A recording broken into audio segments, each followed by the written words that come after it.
Happy Halloween, October 31st, Deer Season Daily.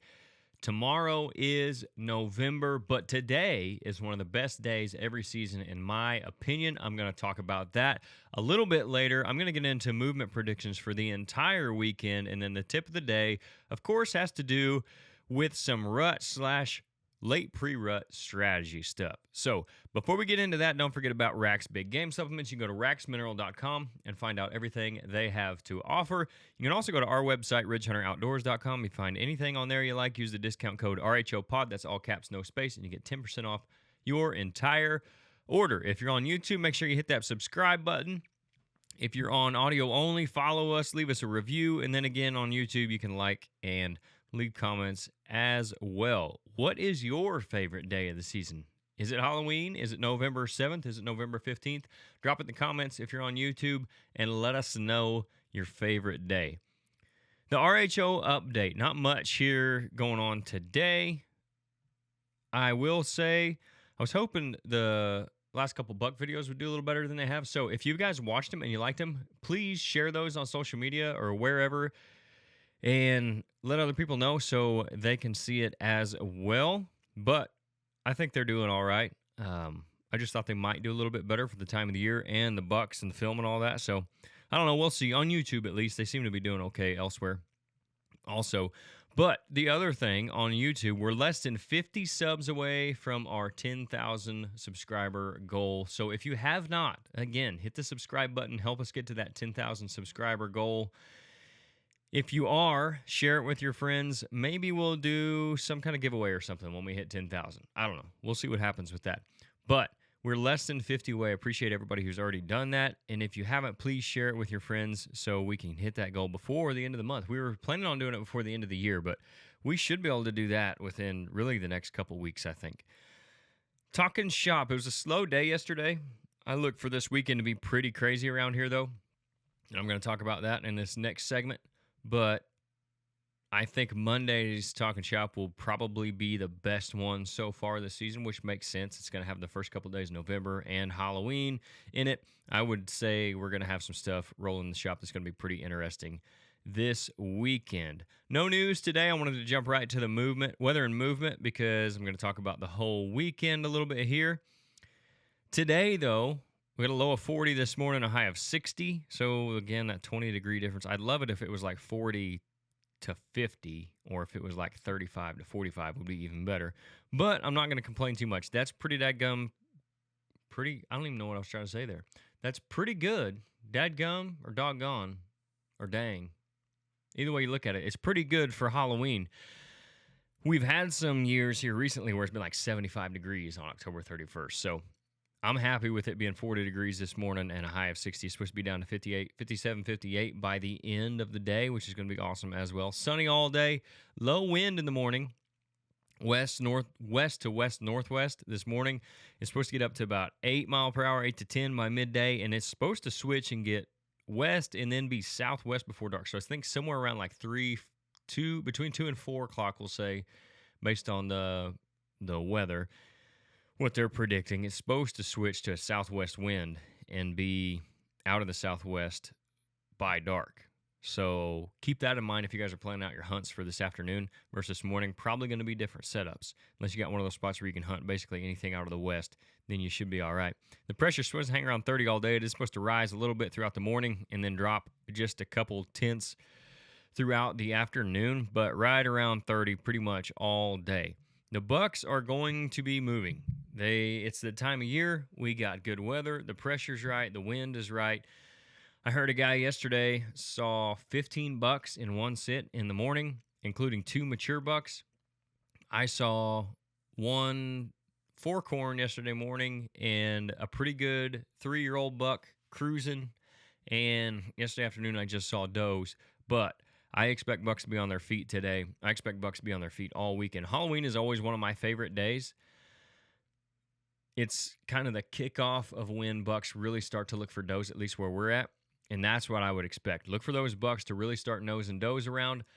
look for those mature bucks maybe to even lock down with a doe for a couple days. So if you don't see him, if he disappears off your cameras, if you haven't seen him in person for a couple days, he's probably got a doe off somewhere, and he's going to come back. And when he comes back, that's when it's really going to break loose, and the heavy chasing is going to start from those big bucks as well. But today is always kind of the start for me of like where I really start thinking about rut strategy and thinking about does, because that's what the bucks are doing. They're starting to shift off of the scrapes a little bit. They're still going to be working them in some areas for sure, but if you've got early does, they're getting on them, and it's going to start getting really good rut activity here in the next few days. Potentially three days up to the next 7 days. Somewhere in there, you're going to start seeing some really good rut activity, but I think that starts on Halloween for us pretty much every year in a lot of places. And that leads us into the weekend, which kicks off November. I don't remember last year. I probably should know that. There's probably a way to figure that out. But Halloween on a Friday, starting November on the weekend on Saturday, Sunday, it's going to be hard on the deer this weekend because the weather looks good too. The temps are supposed to be between 37 and 55 all weekend. I think the low and the high are both Sunday, and then Saturday's supposed to be in between those two. Sunday morning looks like it might be the best sit of the whole weekend. It's supposed to be 37 degrees. It's going to be right time of year, right weather. If you're in the moon phase, you can look at that too. I think it's, for some people, it's right as well. For other people, I'd probably tell you it's not, but everything else looks to be lining up pretty good. There's going to be a lot of big deer die this weekend. Hopefully, you can get one of them. Hopefully, we can get one of them too, or a few of them here on the Ridge Hunter team, because I know about everybody's going to be out. Kind of the last hoorah for Dad, maybe, depending on how busy this weekend gets. Hopefully not. Hopefully he can get out there some more. But there's going to be a lot of big deer die this weekend. You can mark it down. Your Instagram feed, your Facebook feed, I'm telling you, is going to be full of big deer dying. And if not, I don't know what to tell you. It looks like it should be awesome. So if you got plans to get out there this weekend, you should be excited about it. I think it's going to be pretty good. And that takes us to the tip of the day, and that is strategy related to the rut. Don't be afraid to rattle, but have the right setup and know what you're doing. And I'll get into that here. If you're going to rattle, whether you see the deer or you're blind calling, make sure they can't, or at least likely won't, get downwind of you. How do you do that? Terrain's a big one. So if you've got a big river that you can back up to, or a big deep creek, or some really thick nasty stuff that they just don't move through, or a big drop off in terrain, something like that is perfect. A pond, a lake, some way they can't get behind you terrain wise, or if you can do it with a decoy to where he's not trying to get downwind of you where he hears it, you actually give him a visual so he hears the rattle, he comes out and he sees the decoy. Now, even though he might have heard that rattle 40 yards off of that decoy, and you might think, well, gosh, how would he know the 40-yard difference? They know. They can pinpoint. It's crazy how well they can pinpoint where sound's coming from. But if they come out and see that buck, maybe it moved a little bit, right? Now they're just trying to get downwind of that decoy instead of downwind of you. So that's another way you can do it with the right setup, like if you're on a field edge or something like that where they can see. That's a way you can also keep them from getting downwind of you. That's like the biggest thing to me when you're rattling, because they are going to try to get downwind and smell before they get close enough to see, because especially in higher pressured areas, they've been rattled into a hunter before, maybe had a bad experience. I will usually start my rattling sequence with light grunts, especially in thick stuff or in timber where I can't see that well. I'll give a couple light grunts and I'll wait and I'll listen and I'll look and just, if there's anything going on, that way if he's close, I'm not just blowing him out of there right away with hammering the antlers together. After that, I'll go to a little bit louder grunt. So if he's out, I just open that circle up a little bit more where he might be and just give him a few louder grunts. And if he hears that, then I didn't have to rattle and he comes into it, or I hear something moving around, I don't rattle. But if I go through both of those steps and I don't see anything, I don't hear anything, then I'll go to light rattling. And you guys can kind of tell it's all a build-up. After the light rattling, I will wait just a few seconds, and if I don't hear anything, I'll start to build it up a little bit heavier and get louder with that. Because as long as they can hear it, they're gonna be likely to come check it out. They're not thinking, gosh, that sounds too loud to be bucks. All that goes through their head instinctually is, those are bucks fighting. I need to go check it out. They don't have like the critical thinking skills of, wow, that really sounds way too loud to be two deer fighting. It's probably not. They hear what sounds like antlers banging together and they think they got to go check it out, right? So you can get fairly rough with it as long as you build up to that. You don't just start off as loud as can be, because then if he's like 10 yards away or 40 yards away in the brush, you might startle him and run him off because it's just a big clanging sound at that point. And if he doesn't see anything, he's going to know that the deal is up. So I always build into that rattle. And that's not just me. I've heard other guys who have had a lot more success than me with rattling say the same thing. I've seen it work. I've heard them talk about it working, so that's what I do. I think it's the safest way to go about it, and then I have success doing it. If I'm in a spot where I plan to rattle one in, like that's what I'm doing, or that is my plan for the day, or I know it sets up good to rattle, I'll do it every 30 to 45 minutes. I'll rattle. I'll wait. If I don't get a response, I'll give it a half hour or so, maybe a little over, and I'll rattle again. Because if you didn't get a response, maybe he heard it and he's not checking it out.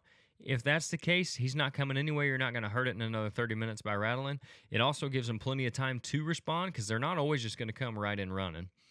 It might take them a little bit to get done doing what they're doing and then come check it out. You might pique their curiosity just a little bit to where they come later. So I try to give them enough time to do that. But also, I don't want to miss the window where he's within earshot. So if I rattle and he's not within earshot, and then he comes by 25 minutes later, and I wait an hour to rattle again, and now he's already gone, I've missed my window of potentially being able to rattle that buck in. So that's just kind of a sweet spot that, in my mind, that kind of works. You can go either way with that. If you want to go shorter or a little bit longer, is probably fine, but that's just kind of a general rule of thumb that I try to follow when I'm rattling. And the last thing on rattling is be ready. It can happen so fast. Like I said, it doesn't always happen that way. It might take them a little bit, but sometimes they will be on top of you before you can get the antlers or whatever you're using, your rattling device, before you can even get it put down. So do not be caught not being able to get to your bow. Or try to have it handy right there. Try to have your antlers or whatever you're using where you can just pretty much set it down without a lot of movement and get to your bow. That way they don't see you, because they're coming in looking for movement. So if they see you up in the tree and they associate that sound with you up in that tree, that's really bad. So don't get caught not being able to get your bow, not being able to put your rattling antlers down. When I'm self-filming, I will not rattle without the GoPro rolling, because that's usually a big movement. I have to reach up and turn it on or something. And the big camera at least on. I may not hit the record button on it yet, but it'll at least be on. That way I don't have to turn that thing on and wait for it to get to where I can record as one's coming in, because, like I said, it can just happen so fast. So if you're going to do it, be ready. Those are my tips for rattling. Hopefully that helps you out. This time of year, the next 2 weeks can be really good for rattling in big bucks. Hopefully you guys have some success with that. Hope you have success no matter what you're trying to do out there hunting these deer this weekend. I will see you guys again on Monday for another Deer Season Daily. I will have a Full Draw Friday out later today that you guys can check out. It'll be today or tomorrow. It might be a Saturday edition of Full Draw Friday. But the next Deer Season Daily will be Monday. I'll see you guys then.